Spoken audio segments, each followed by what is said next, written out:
It's beginning to look a lot like Jonymus. He's your favorite horror ho. 86 the fucking snow.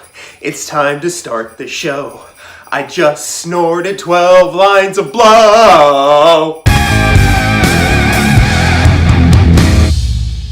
For this holiday special, I wanted to take a look at some Black Christmas trivia. More specifically, the trivia listed on its IMDB webpage. While there are some pretty awesome fun facts about the making of the film, I couldn't help but notice that some of the tidbits sounded like bullshit mostly, which isn't exactly surprising since any Yahoo with an IMDB account can go in and add any horseshit to the page they want. And it got me wondering how much of the trivia was true and how much was indeed the shit of a horse. So we're gonna go through some of these facts and decide which ones are true and which ones are false. The catch is, I did zero research, so this will all be 100% my opinion. Every piece of trivia could be factually accurate, though I highly doubt it, and frankly don't give a damn if it is or isn't. I just feel like calling some bullshit. Reportedly, writer Roy Moore took inspiration for the story from an actual series of murders that took place in Montreal, Quebec around the Christmas season, along with the urban legend, The Babysitter and the Man Upstairs. This one actually sounds legit as fuck. Also, if you want to scare yourself shitless, go check out The Babysitter and the Man Upstairs Wikipedia page. There's like 37 different versions of the story, and I guarantee by the time you're done reading them, you're gonna need a new set of long johns.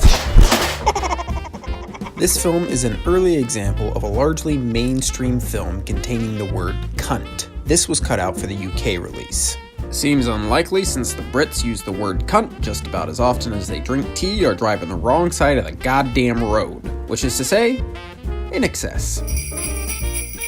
This film holds the honor of being the first seasonal slasher film in horror movie history, and would later be followed by Halloween, Friday the 13th, Prom Night, Mother's Day, Graduation Day, My Bloody Valentine, Your Mom's Big Titty Birthday Bash, Silent Night, Deadly Night, and April Fool's Day. Oh yeah, that all checks out. In order to get the proper creepy and raspy voice for Billy, actor Nick Mancuso had to stand on his head to compress the thorax in his neck. Sounds like a crock of shit if you ask me. The only way a guy could get his voice to sound like that was to stand on his fucking head. Ugh, you hired the wrong fucking guy. Ugh. Black Christmas was Elvis Presley's favorite horror movie. His tradition was to watch it every Christmas. Now his family keeps the tradition alive and watches it in his memory.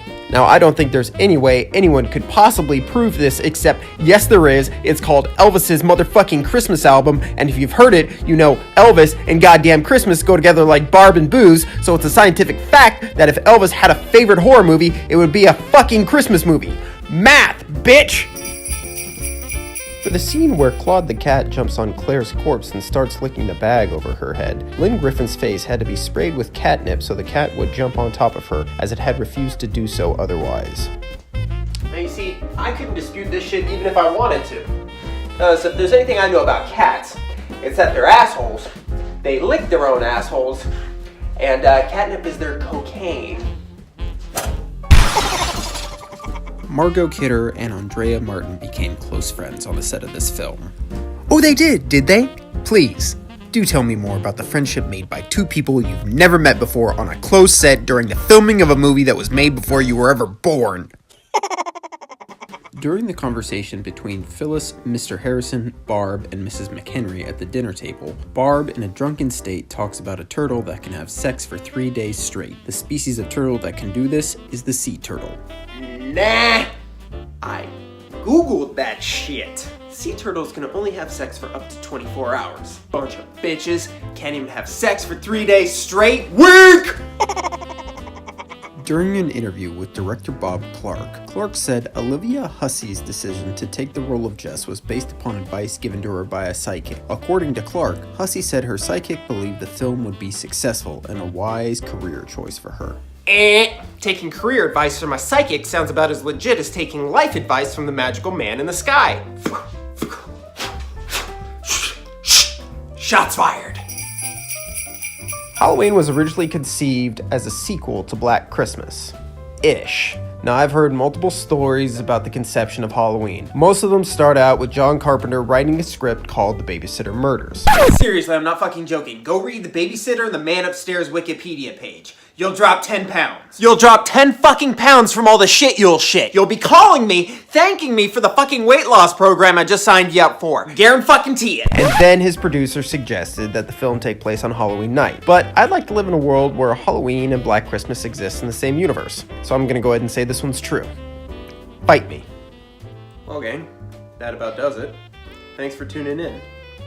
I gotta give a big shout out to iHorror News for sponsoring this episode. If you don't already know, iHorror News is a great place to keep up with what's new and exciting in horror these days. So hop on over to their webpage and check out their content and merchandise. I hope you guys learned some new stuff about Black Christmas you didn't already know. And if you enjoyed my stupid, go ahead and click the goddamn like button and share this shit with your friends. I'm Jony Maresca with the Jony Horror Show, telling you kids to be good to each other, be half decent human beings, and have a merry goddamn Christmas.